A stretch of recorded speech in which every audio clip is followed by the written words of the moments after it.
दोस्तों नमस्कार। मैं हूं सत्येंद्र श्रीवास्तव और दिल्ली सहारा के यूट्यूब मंच पर आपका हार्दिक अभिनंदन।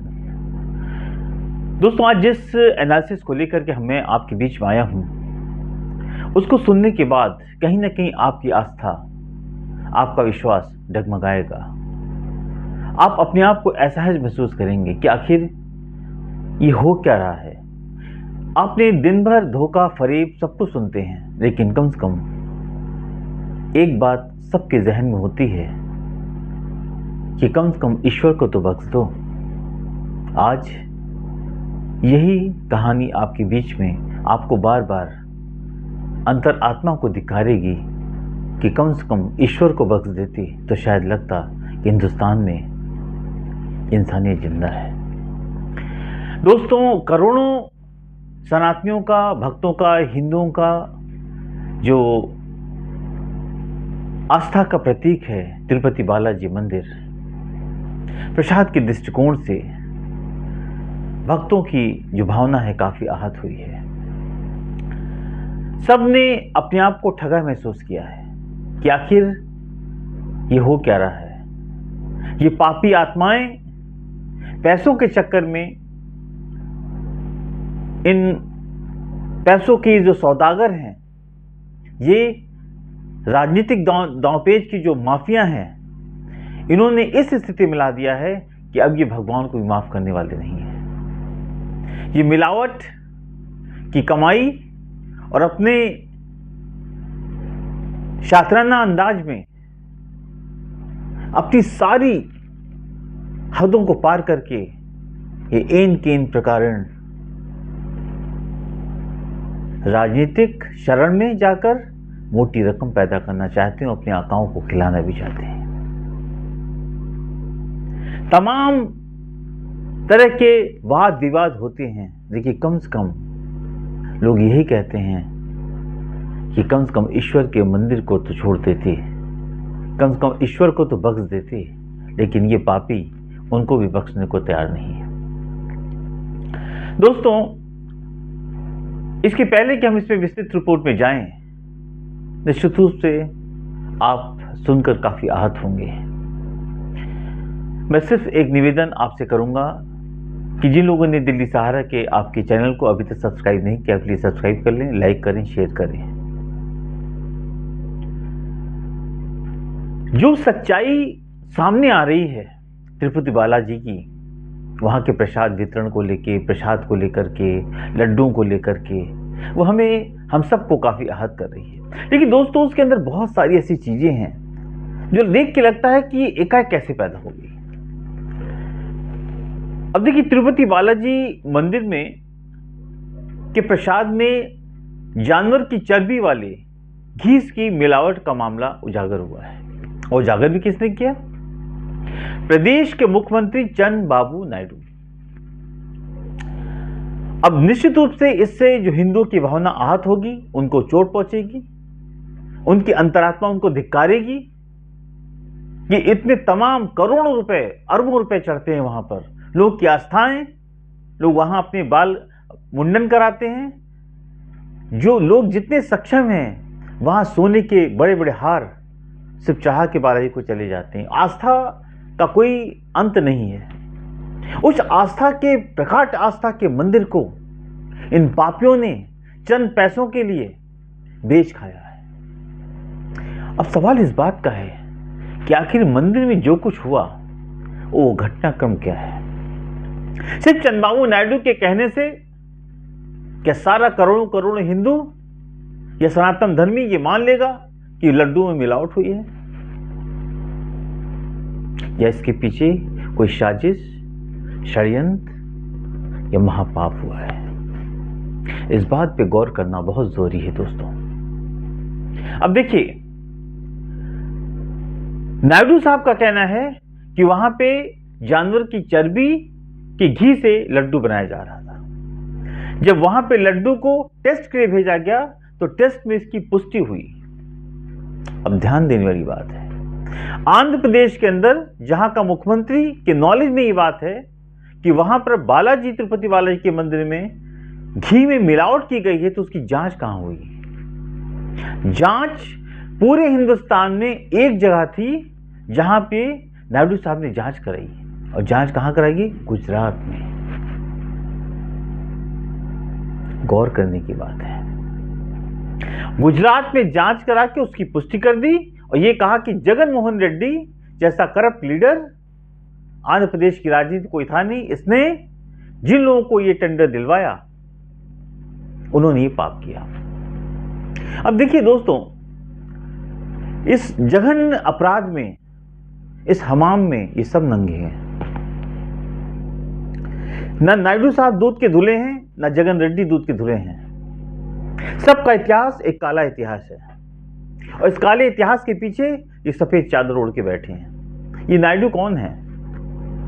अपने ससुर आंध्र प्रदेश के स्वर्गीय पूर्व मुख्यमंत्री एनटी रामाराव की सत्ता को हासिल करने वाले, उनको दरकिनार करके उनकी राजनीति को ध्वस्त करके चंद्रबाबू नायडू ने उनकी राजनीति पे कब्जा किया था। ये इनका इतिहास है। अब जगन मोहन रेड्डी कौन है? पिता की मौत के बाद कांग्रेस पार्टी पे कब्जा करने की रणनीति और कांग्रेस के तमाम चीजों पर कुठाराघात करने वाले जगन रेड्डी हैं। ये जगन रेड्डी वो हैं जिन्होंने विपक्ष की राजनीति को कुंठित करने के लिए बिना मांगे मोदी सरकार को 10 साल तक समर्थन किया। आज जब लठ पड़ी है तो इनको याद आ रहा है कि हमने गलती की। क्यों भाई?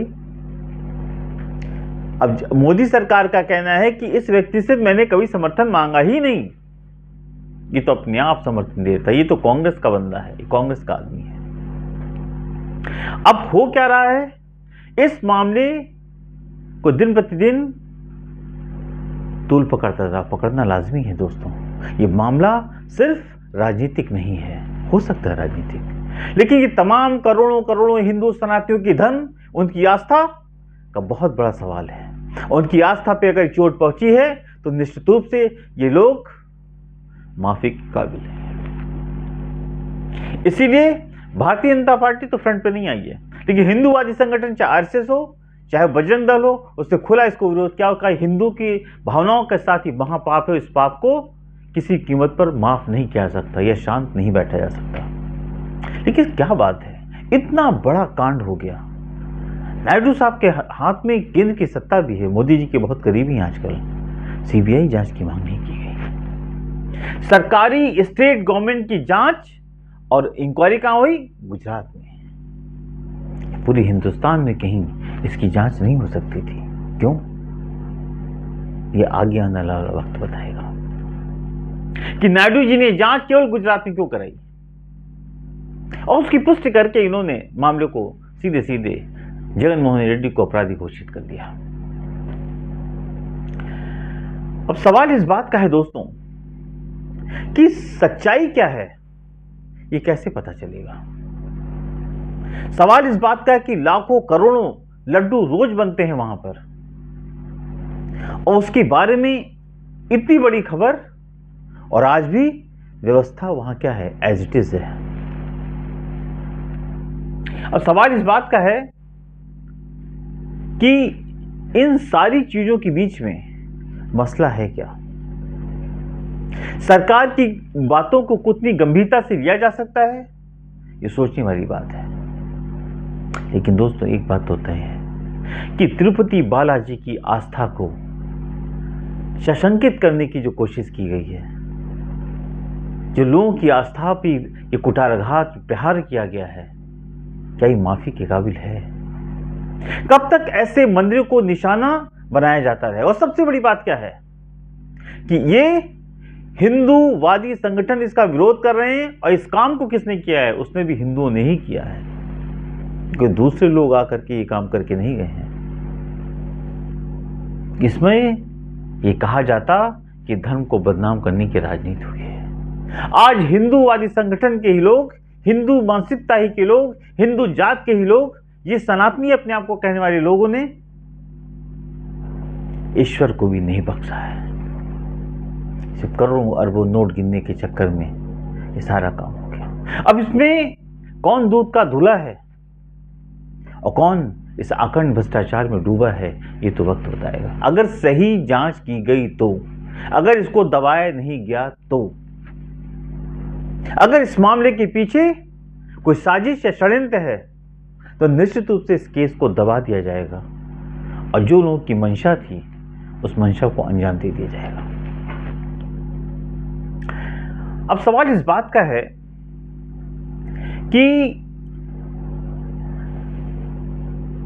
राष्ट्रीय स्वयंसेवक संघ, निश्चित रूप से उसकी हमेशा की ये आदत रही है और होना भी चाहिए कि जहां पे हिंदुओं की बात आती है, सनातन की बात आती है, उसके लिए वो खड़ी होती है। वो खुलकर जगन मोहन रेड्डी का विरोध कर रही है, होना भी चाहिए। लेकिन दोस्तों, कुछ मेरे अपने ऐसे सवाल हैं जो कि बताते हैं कि अगर वाकई ऐसे इंसिडेंट हुए, क्योंकि खबर पूरे हिंदुस्तान में आग की तरह फैल गई, जंगल की आग की तरह।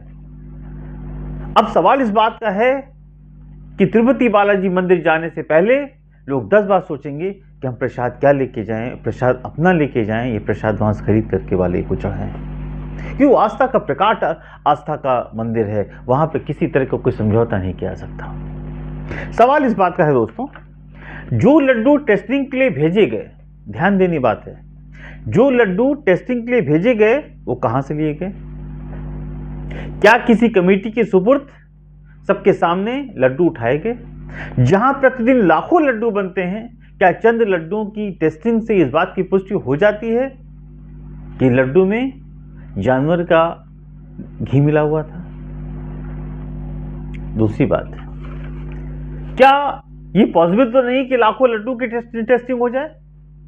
चंद लड्डू ही गुजरात भेजेंगे, क्योंकि लाखों लड्डू तो गुजरात जाएंगे नहीं। तो चंद लड्डू की टेस्टिंग से ये साबित हो गया क्या कि सारे लड्डुओं में जानवर का मिश्रित घी मिला हुआ है? नंबर 1, चर्बी मिश्रित जो भी ऑयल है, घी है, मिला हुआ है। दूसरी बात दोस्तों, क्या ये जांच एक ही बार हुई या कई दिनों तक लगातार की जाती रही इस बात की पुष्टि के लिए कि क्या ऐसा तो नहीं कि एक दिन गलती से कुछ मिल गया हो? जहां करोड़ों टन घी वहां लगता हो, कोई हो सकता है कि ऐसा हो? क्या कई दिनों तक इसकी टेस्टिंग की गई? शायद ऐसा नहीं है। एक बार की टेस्टिंग में इस बात की पुष्टि हुई, यद्यपि अभी तक सीएन नायडू साहब को बहुत डिटेल विस्तृत नहीं बताया है कि ये सिर्फ ये बताया कि लड्डू भेजे गए, टेस्टिंग हुई, रिपोर्ट आई, नेगेटिव थी, उन्होंने प्रेस में बता दिया। 2 बात, कभी ऐसा होता है कि लड्डू कुछ पड़ जाता है, कुछ गिर जाता है, कुछ मिल जाता है, कोई डिब्बे या टीम गलत आ जाती है, ये भी ऐसा होता है। तो अगर इसको सही मायने में सकारात्मक रूप से इसकी इंक्वायरी करनी तो कई दिनों तक अलग अलग जगह चेकिंग करानी चाहिए थी। क्या वहां पे सिर्फ लड्डू की टेस्टिंग क्यों कराई गई? क्या घी तेल के वहां पे जितने डिब्बे थे, टीन थे जिसपे रखे गए थे, क्या उनको सबको सील किया गया? क्या उनकी टेस्टिंग कराई गई? फिलहाल ऐसी रिपोर्ट नहीं कि उसकी कोई टेस्टिंग की रिपोर्ट कराई गई है। अपने आप में ये संदेह पैदा करता है।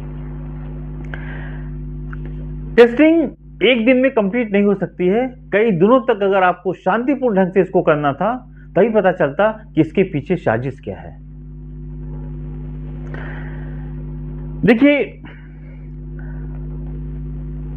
जहां पे करोड़ों हिंदुओं की, करोड़ों सनातनियों की आस्था जुड़ी हुई है और सीएम साहब जिस तरह से बर्ताव कर रहे हैं कि वो चाहते हैं कि भाई कि वो न्याय हो, तो सवाल इस बात का है कि इनको सबसे पहला काम करना चाहिए जो इनके हाथ में था, इमीडिएट सीबीआई की इंक्वायरी घोषित करनी चाहिए थी, जो उन्होंने नहीं की। शक का एक अलग मैदान। सवाल इस बात का है कि अगर आपको पता चल गया कि यहां पर जानवरों की चर्बी का घी की मिलावट से लड्डू बन रहा है, तो आपने लड्डू को तुरंत बैन क्यों नहीं कराया? क्या बालाजी के मंदिर में वैसे ही लड्डू बराबर चढ़ रहे हैं? क्या वहां लड्डुओं का जो काम था उसको बंद कराया गया या उसकी कोई वैकल्पिक व्यवस्था की गई? नहीं की गई। क्या यह मामला सिर्फ मीडिया में कवर करने के लिए रखा गया या इमीडिएट इसको प्रतिबंध लगा दिया गया कि जब तक कोई नई व्यवस्था नहीं होती तब तक यहां पे लड्डू नहीं बनेगा, क्योंकि सारे लाखों करोड़ों टन जो घी होगा वो सारा उसी को, जैसे नायडू जी कह रहे हैं। लेकिन शायद ऐसा भी नहीं किया गया। देखिए, इसमें सबसे बड़ी बात क्या है, एक शक और बड़ा पैदा होता है। मैंने साजिश षड्यंत्र का जो बात उठी थी, जब जगनमोहन रेड्डी की सरकार आई उसके पहले कर्नाटक की किसी कंपनी को ये काम दिया गया था। वो किसकी कंपनी थी नहीं पता। जगनमोहन रेड्डी के आने के बाद उन्होंने उस कंपनी को हटा करके अपने किसी रिश्तेदार को, जैसा बताया जा रहा है, अपने किसी रिश्तेदार की कंपनी को ये काम दे दिया। 10 सालों से काम चल रहा था दोस्तों, 10 सालों से इस तरह की बातें उठी नहीं। हो सकता है इसके पीछे कहा जाए क्योंकि जगनमोहन रेड्डी की सरकार थी इसलिए बात नहीं उठी। अब सरकार आ गई नायडू साहब की। अब इस बात को समझना पड़ेगा कि जगनमोहन रेड्डी आते पुराने जो जिनका टेंडर होता है उसको खत्म करके नए लोगों को दे देते हैं। यानी क्यों? क्योंकि इस पूरे लड्डू के वितरण में, प्रसाद के वितरण में, बनाने के काम में करोड़ों रुपए का फायदा है, करोड़ों रुपए का धंधा है। ये बिजनेस है। ये सोशल ऑर्गेनाइजेशन इसको नहीं कर रहा था, ये बिजनेस है। तो कहीं ऐसा तो नहीं कि पुरानी कंपनी से मिलकर के या कोई ऐसा नया खेल खेला गया कि अब चूंकि सीएम बदल चुका है और अब इसको हटाना है तो इसके पीछे कोई ना कोई ऐसा षड्यंत्र किया गया। हो सकता है कि नायडू साहब के नॉलेज में ये बात ना हो, क्योंकि साजिश में कुछ भी हो सकता है। क्या इस तरह की कोई भी जांच की गई? फिलहाल अभी ऐसे सुनने में नहीं आया है। देखिए, अब हो सकता है ये भी कि नायडू साहब का चरित्र कोई बहुत अच्छा तो रहा नहीं है राजनीति के दृष्टि से। हो सकता है कि अब वो अपने रिश्तेदार को दिलाना चाहते हैं काम। जगनमोहन साहब अगर अपने रिश्तेदार को दिला तो सकते ये भी दिलाना चाहते हो। तो सवाल इस बात का है कि इस चीज को, ये जो चीज डिक्लेयर की गई, जिस चीज की घोषणा कर दी गई कि इसमें जो है जानवर की चर्बी का ऑयल या घी मिला हुआ है, इसकी पुख्ता जानकारी करनी चाहिए थी। शांतिपूर्ण ढंग से इंटरनल सिक्योरिटी के अंदर इसकी जांच करनी चाहिए थी। सारे घी तेल के जो जहां सामान रखे गए थे उसको सील करना चाहिए था। वहीं पर उसकी इंक्वायरी होनी चाहिए थी और एकाएक इसको बैन करना चाहिए था। ये इसमें इस तरह की कोई भी चीज नहीं की गई। लड्डू उठाए गए, गुजरात भेजे गए, रिपोर्ट आई और घोषणा कर दिया गया कि यहाँ की लड्डू मिलावट है। क्या सिर्फ 2 किलो, 4 किलो, 5 किलो लड्डू भेज, जहाँ कुंतल के कुंतल लड्डू बन रहे हैं, वहाँ पे कुछ लड्डुओं को भेज के गुजरात आपने भेज दिया और वहाँ से रिपोर्ट लेके आए और रिपोर्ट मान ली गई? क्या सच है? हो सकता है कि टोटल मिलावट हो, लेकिन जांच का जो दायरा है, जो जांच का दृष्टिकोण है, वो शक पैदा करता है।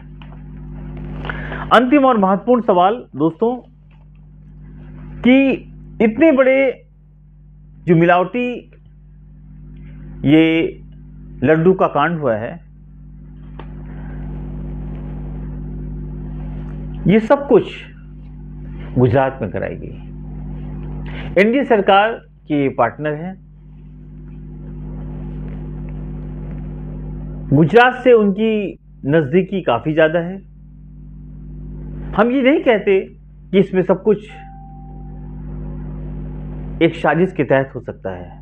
ये सवाल इस बात का है कि जब इतना बड़ा कोई व्यापार हो रहा है और सबसे बड़ी बात क्या है कि जहां पे करोड़ों करोड़ों सनातनियों हिंदुओं की आस्था जुड़ी है, उस आस्था को चोट पहुंचाने के पहले या उस आस्था से रिलेटेड कोई भी र्यूमर या कोई खबर निकालने के पहले आपको पुख्ता इंक्वायरी करनी चाहिए थी, पुख्ता जानकारी करनी चाहिए थी। सारी इंक्वायरी हो एक बार सील करने के बाद आप कहते अब टोटल बंद। ये हुआ था, हमने इतने दिन इसको वॉच किया, इसकी रिपोर्ट निकाली, सारी रिपोर्ट निगेटिव है। अब मैं बता रहा हूं कि बालाजी के प्रसाद में इतनी बड़ी धांधली हो रही थी। दोस्तों, ये दाल काली है या पूरी दाल ही काली है,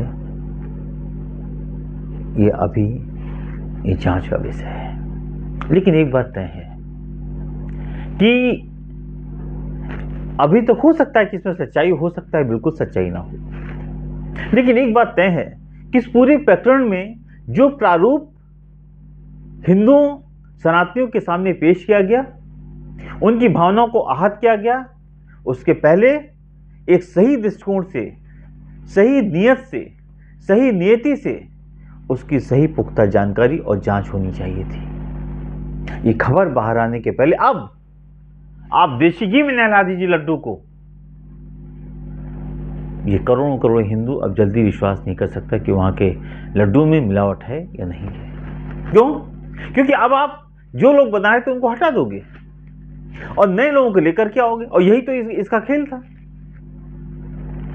इस पूरे प्रकरण के अंदर यही सबसे बड़ा सब्जेक्ट था, जो जिसका चीफ मिनिस्टर उसका आदमी। यानी कि अब इस मामले को इतना तूल पकड़ चुका है कि जो भी पुराने लोग काम कर रहे थे उनको आप नहीं करने दोगे, कोई करने चाहता भी नहीं कि उनको करने दो। लेकिन जो लोग आएंगे वो किसके लोग होंगे? क्या यही इतिहास के पन्ने पलटे जा रहे हैं कि एक शगुफा छोड़कर ये एक ऐसा कुछ काम करके एक ऐसा काम करो जिससे अब हमारे लोग वहां पे टेक ओवर कर लें?